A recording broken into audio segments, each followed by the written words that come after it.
也能寻法。这样说才信。现在平台上，这位道友，还是选他。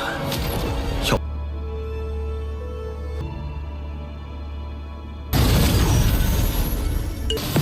住手！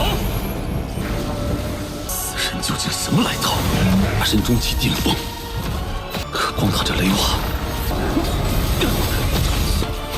待我头门一声赶到，必定不是第一个看到此字的人。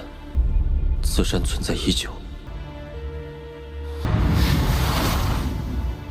这宝剑内刻画的数百组的机会都没有。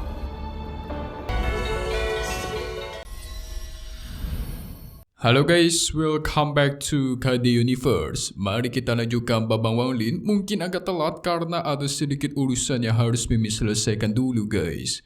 Tapi yang pasti kali ini bakalan seru karena nanti Wanglin akan bertemu dengan musuh bebuyutannya yang sudah lama tidak ketemu. Siapakah itu? Berdasarkan part terakhir, Lord kita mempersiapkan diri untuk masuk ke dunia abadi atau dunia peri karena pastinya nanti di dalam sana penuh akan bahaya yang sangat kuat, terutama para praktisi kuat bakal mengikutinya juga guys. Yang pasti Wanglin bakal menemukan orang-orang yang jauh lebih kuat daripada dia di part kali ini guys. So maka dari itu kita pun masuk ke intro ya guys. Hehehe. Singkat cerita, setelah pintu menuju ke dunia peri atau dunia abadi terbuka, semua orang kuat bergegas masuk ke dunia itu termasuk Wanglin. Dia pun sampai ke suatu alam semesta penuh dengan praktisi kuat, termasuk ada si Hongti guys. Waduh, ada musuh bebuyutan nih. Untung aja Wanglin kita menggunakan topi penyamar. Tidak lama dari itu, muncullah gerbang raksasa dengan pintu masuk di tengahnya. Itulah gerbang menuju ke tempat dunia abadi. Wanglin bisa merasakan betul lapangan di depan bangunan itu sempat terjadi pertempuran besar-besaran. Makanya banyak sekali bekas pertarungan gitu guys. Wanglin mencoba membentuk formasi pemulihan. Jadi kalau semisal nanti dia keluar dari sana, bisa memulihkan dirinya dengan cepat. 出来后也能寻法，这样说才信。现在平台上。 Tetapi tiba-tiba di dekat sana terjadilah sedikit perdebatan karena ada orang yang pengen merebut altar tempat mereka duduk. Hongti menggunakan kekuatannya untuk mengancam orang itu, membuat si praktisi sombong auto ketar-ketir dan mengambil langkah mundur. Ketika dia mundur, dia juga diserang oleh seorang kakek tua yang sangat kuat guys. Dirinya seakan-akan masuk ke dalam ilusi mematikan. Kenapa kakek ini sangat kuat? Karena bahkan si pemuda itu tidak bisa melihat ranahnya setinggi apa, yang berarti ranah si kakek tua jauh lebih tinggi daripada si pria sombong. Yang pada intinya di sini orang-orangnya kuat semua guys. Jadi si pemuda baju hitam tidak mendapatkan altar. Dia berusaha pengen merebut. Dia pun mencari sosok musuh yang kesannya itu lemah daripada dia, dan pada akhirnya matanya tertuju kepada Wanglin. Wah, salah incar juga nih. 这位道友，还是选他。 Sosok sombong tersebut mengusir Wanglin, dia melancarkan serangannya. Wanglin menggunakan kodok petir dan tuar. Pemuda sombong dipentalkan begitu saja sampai terluka parah. Saking takutnya dia langsung kabur guys. Di satu sisi Hongti merasa dia pernah melihat Wanglin. Tentu pernah dong. Karena Wanglin sudah mencuri roh bumi miliknya. Tidak lama dari itu, muncullah semacam tugu kecil di hadapan mereka dan langsung disimpan ke dalam kantong penyimpanan. Nanti tugu itu bakal berguna buat menyelesaikan dunia peri ini guys. Wanglin dan para praktisi kuat pun masuk ke dalam gerbang dunia abadi. Ketika di dalam, dia melihat semacam galaksi. Nah, di galaksi itu terdapat banyak sekali planet-planet kecil yang bisa dimasuki.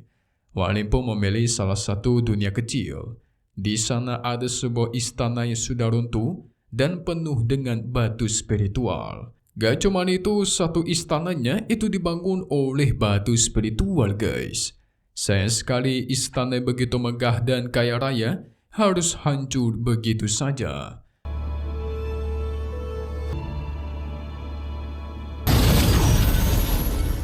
Wang Lin tentu dalam hatinya bertanya-tanya, kekuatan macam apa yang bisa menghancurkan istana semegah dan sekuat ini? Dia sempat membaca sebuah monumen yang harusnya monumen ini ditempatkan di luar istana, guys. Tapi kok posisinya ada di dalam ya? Tentu dia merasakan aneh. Ketika dia mengecek dengan matanya, benar saja ada semacam fluktuasi formasi di bawahnya, guys.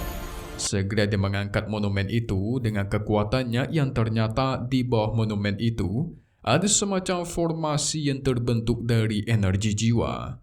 Karena menggunakan energi jiwa, maka Wang Lin mencoba menyerapnya dengan energi jiwanya juga. Tapi tiba-tiba muncullah pria bertopeng yang mengaku kalau tempat ini sudah ditemukan oleh sekte Talunya dari ribuan tahun yang lalu. Jadi si Wang Lin harus pergi atau dia bakal dibantai. Segera dia mengeluarkan kodok petir untuk menahan serangannya dan tuar. Sejak kapan dunia abadi milik siapapun? Dunia abadi siapapun bisa telusuri, guys. Serangan kodok petir terus dilancarkan bertubi-tubi, membuat pria bertopeng kesulitan. Padahal dia sudah menggunakan harta pedang yang merupakan salah satu pedang terbaik di sekte Talunya. Wang Linnya belum turun tangan saja dia udah kesulitan, guys. Gimana kalau semisal Wang Lin ikut bertarung? Sosok bertopeng pun mulai takut. Sementara Wang Lin sibuk menghisap energi roh di sana dengan jiwanya. Nah, jadi sebenarnya sekte Talu memang sudah lama menemukan formasi energi jiwa ini. Mereka menutupnya menggunakan monumen khusus, guys.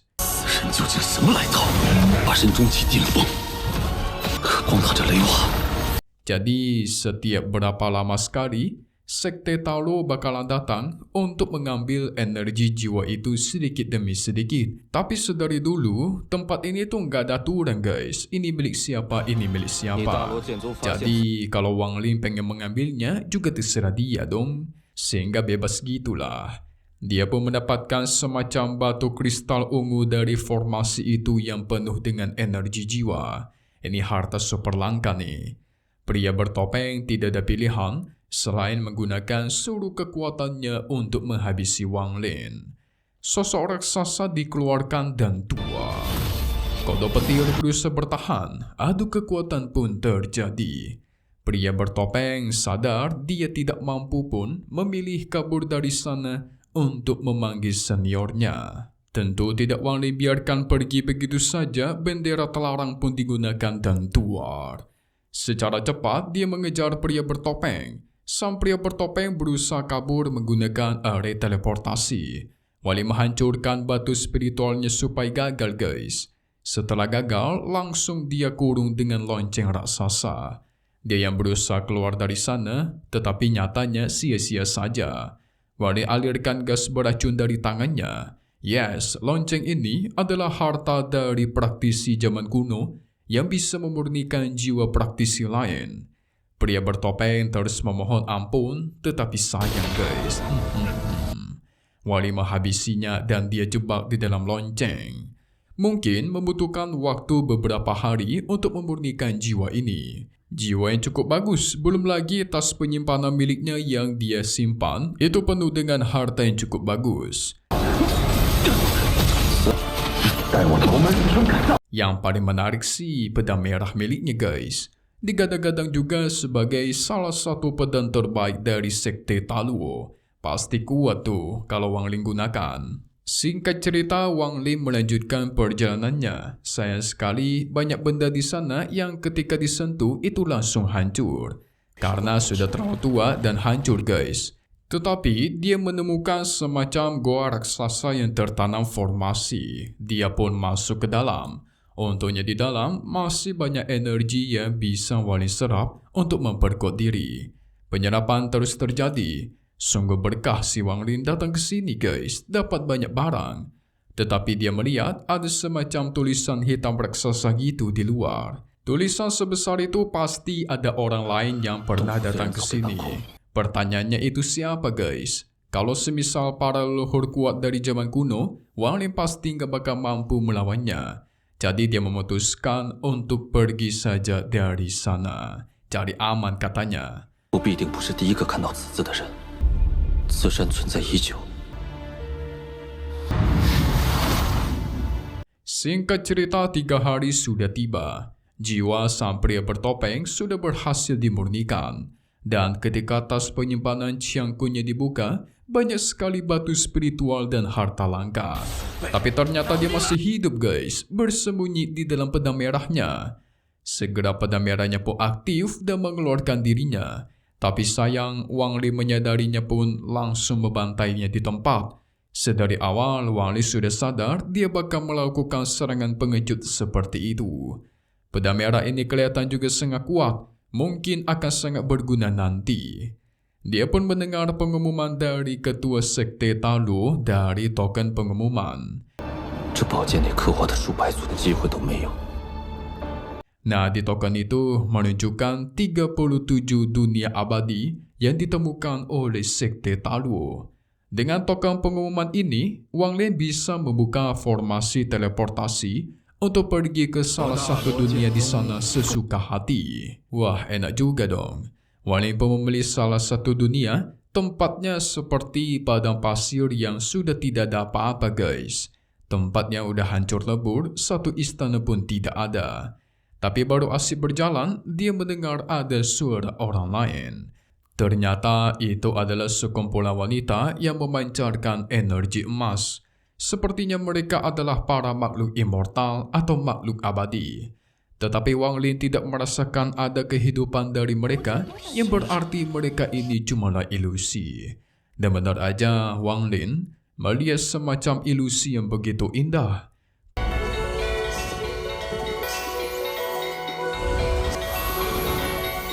Ternyata dulunya di tempat ini merupakan istana besar guys.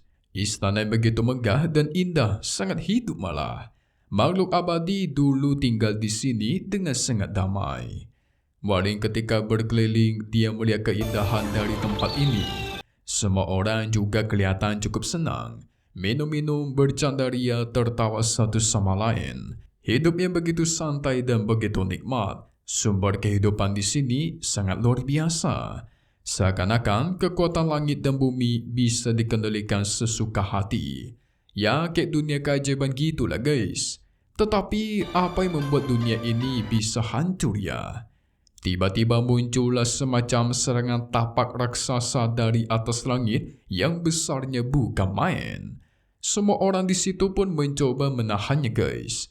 Kekuatan mereka digabungkan dari ratusan orang. Benar-benar semua orang menggabungkan kekuatan melancarkan serangannya masing-masing. Tapi itu ternyata tidak menghentikan sedikit pun tapak raksasa tersebut. Yang pada akhirnya tapak raksasa menekan semua orang yang ada di sini. Tidak ada satupun yang selamat, bahkan anak kecil sekalipun. Tapi meskipun hanya ilusi, Wang Lin merasa bisa mendapatkan peluang dari kejadian ini. Dia pun terbang ke atas dan tuar. Ledakan besar terjadi. Wang Lin keluar dari dunia ilusi. Tapi tiba-tiba muncul serangan pedang es yang mengarah ke tempatnya guys. Wow, serangan siapa itu? 一掌，以仙界强盛。 Memang curiga itu adalah Hong Tie. Karena dilihat dari serangannya itu berbasis dengan elemen es. Pasti pada kepo kan siapakah itu? Langsung saja kita masuk ke bagian spoiler untuk part 65 Xianni atau Renegade Immortal yang bakal rilis lagi di minggu depan. Yang mana ini pasti seru guys. Karena ternyata benar kata Mimin, orang yang menyerang Wang Lin itu adalah Hong Tie. Wang Lin dalam sekejap tubuhnya pun dibekukan. Dia mengira kalau dirinya akan meninggoy dan melihat sosok istrinya Li Muwan. Tetapi Wang Lin kembali bangkit, dia tidak bisa diam begitu saja. Yang pada akhirnya dia melancarkan serangan tapak raksasa dari atas langit. Dia mempelajari tapak langit itu dari ilusi yang tadi guys. Setelah itu pertarungan mereka pun selesai tanpa ada yang meninggoy.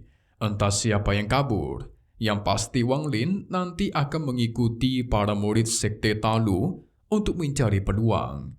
Nah, dia sampai ke sebuah tempat yang cukup mengerikan guys. Memang benar di sana penuh akan energi jiwa dan peluang harta. Tapi ternyata bahaya mengerikan juga ada. Banyak malah guys. So, selesai dulu untuk part 64 siang nih. Buat kalian pengen nonton spoilernya sebenarnya sudah pernah Mimin buat di playlist spoiler siang nih. Silakan kalian cek. Kita bakal update lagi di minggu depan. Tetapi satu hal yang pasti cuma di sini ya guys. KD Universe. Thank you buat kalian sudah nonton dan selalu support channel Mimin. Semoga kalian semua sehat selalu. Mimin pamit undur diri dulu. Kita bakal ketemu lagi di video-video selanjutnya. Oke kalau gitu, see you guys.